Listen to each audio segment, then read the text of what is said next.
26-27 অর্থ বছরের বাজেট সংক্রান্ত 10টি গুরুত্বপূর্ণ তথ্য নিয়ে এই ভিডিওটি। আশা করি চাকরির পরীক্ষার্থীরা উপকৃত হবেন। চলুন শুরু করা যাক। বাজেটের মোট আকার হচ্ছে 9,38,000 কোটি টাকা। এটি বাংলাদেশের ইতিহাসে 55তম এবং বৃহত্তম বাজেট। 55তম এবং বৃহত্তম বাজেট। বিগত বছরের চেয়ে 19% বড়। জিডিপি প্রবৃদ্ধির লক্ষ্যমাত্রা।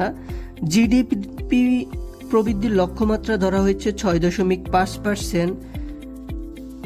মূল্যস্ফীতির লক্ষ্যমাত্রা ধরা হয়েছে 7.5%। এই দুটি তথ্য খুবই গুরুত্বপূর্ণ। মোট রাজস্ব আয়ের লক্ষ্যমাত্রা। মোট রাজস্ব আয়ের লক্ষ্যমাত্রা ধরা হয়েছে 6,95,000 কোটি টাকা। এটি মোট দেশের জিডিপির প্রায় 10.2%। সামগ্রিক বাজেট ঘাটতি, অর্থাৎ এই যে 9,38,000 কোটি টাকা এর রাজস্ব আয় ধরা হয়েছে 6,95,000 টাকা। তাহলে ঘাটতি থাকছে কত? 2,43,000 কোটি টাকা। এটা ঘাটতি, এবং আমাদের দেশের যে বাজেট সেটিকে ঘাটতি বাজেট বলা হয়। তাহলে ঘাটতির পরিমাণ মোট জিডিপির 3.6%। এই তথ্যটা মুখস্থ রাখবেন। বার্ষিক উন্নয়ন কর্মসূচি অর্থাৎ এডিপি, অ্যানুয়াল ডেভেলপমেন্ট প্রোগ্রাম যেটি, সেটিতে বরাদ্দ রাখা হয়েছে 3 লক্ষ কোটি টাকা। এডিপিতে শীর্ষ বরাদ্দ হচ্ছে পরিবহন ও যোগাযোগ খাত। এই পরিবহন ও যোগাযোগ খাত এর সবচেয়ে বেশি বরাদ্দ আছে এডিপির যেই কর্মসূচিগুলো সেগুলোর মধ্যে। এই খাতে অর্থাৎ পরিবহন এবং যোগাযোগ খাতে বরাদ্দ রাখা হয়েছে 50,092 কোটি টাকা। মোট এডিপির অর্থাৎ এই যে এডিপির টোটাল যে বরাদ্দ, সেই বরাদ্দের 16.70% হচ্ছে এই পরিবহন এবং যোগাযোগ খাতে রাখা হয়েছে। এটি খুবই আশানুরূপ ভালো একটি সিদ্ধান্ত। যোগাযোগ ব্যবস্থা উন্নত হলে দেশ ভালো করবে। ব্যক্তি শ্রেণীর করমুক্ত আয়ের সীমা খুবই ইম্পর্টেন্ট। 3,75,000 কোটি টাকা।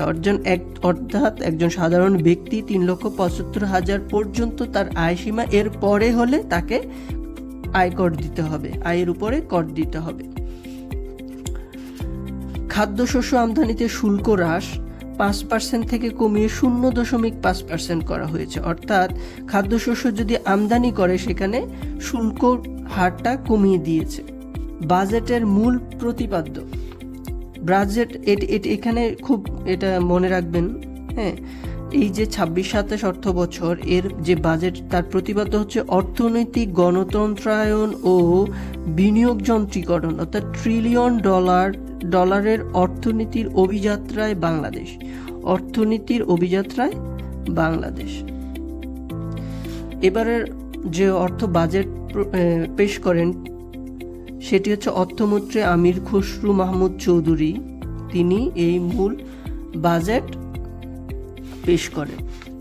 এখানে গুরুত্বপূর্ণ 3টি খাতের কথা বলা হয়েছে, যেখানে এডিপির শীর্ষ 3টা খাত। প্রথমটা আমরা এর আগে আলোচনা করেছি, পরিবহন ও যোগাযোগ। দ্বিতীয়টা হচ্ছে শিক্ষা খাত। তৃতীয়টা হচ্ছে স্বাস্থ্য খাত।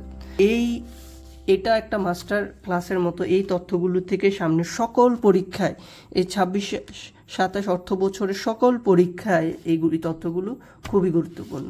আশা করি আপনারা উপকৃত হবেন। যারা আমার পেজটি ফলো দেননি তারা অবশ্যই পেজটি ফলো দিবেন। যারা চাকরি পরীক্ষার্থী আছেন তাদের জন্য এই পেজটি তাদের জন্য সহায়ক হিসাবে কাজ করবে। সবাইকে ধন্যবাদ। আসসালামু আলাইকুম।